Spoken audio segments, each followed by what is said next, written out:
Good morning to all of you. My name is Ramveer from Apples Academy. My dear student, today I am present class 12 geography and second book, chapter number land resources and agriculture. What are the land resources? You know, land is a ultimate gift of by God, which is given to us as a human being. Land uses in different pattern in India. So let us start the chapter. What is the land resources?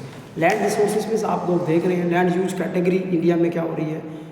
First of all we discuss about the forest area, मतलब अब हम इसमें पढ़ेंगे about how the land use pattern in India.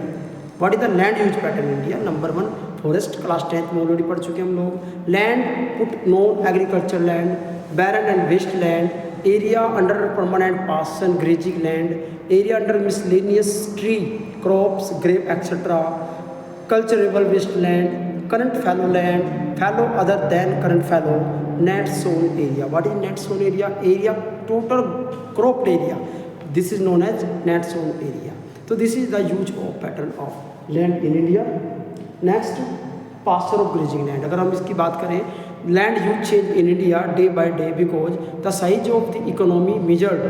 These are the affect land use pattern. देखिए land use pattern को बहुत सारी चीज़ें अफेक्ट करती है, जैसे कि आप द साइज ऑफ इकोनॉमी कितनी बड़ी है वो उस पर डिपेंड करेगा. Secondly the composition of the economy किस तरह से कंपोज हो रही है, undergo change over the time.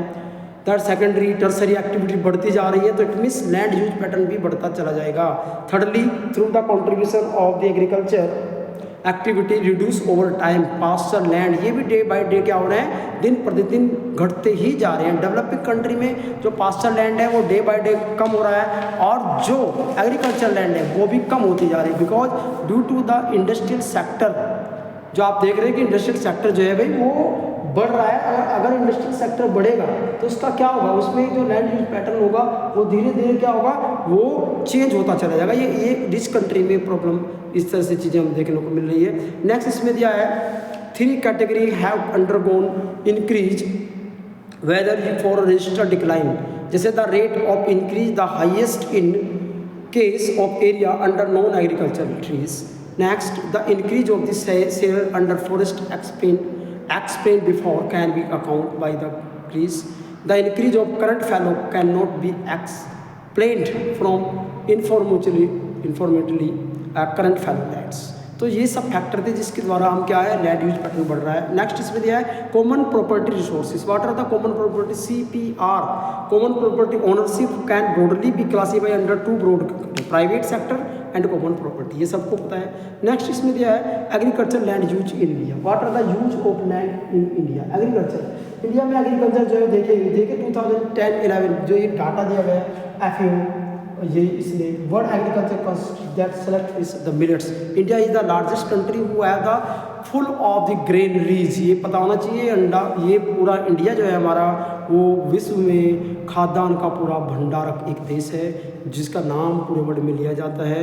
Agriculture सबसे बड़ी एक्टिविटी हमारे देश में है. क्वालिटी, रूरल एरिया, ये सब फैक्टर है जिसकी वजह से क्या हो रहा है लैंड यूज पैटर्न भारत में बढ़ रहा है.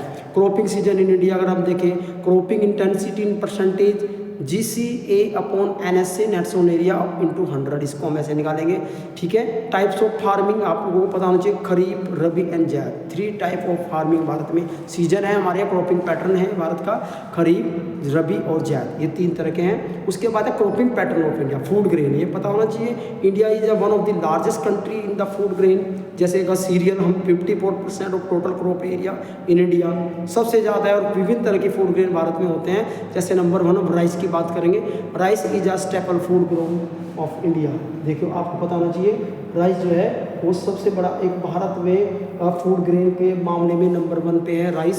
और ये भारत का लगभग मोर देन 70% पॉपुलेशन और depend on the food grain of India on the rice. This is important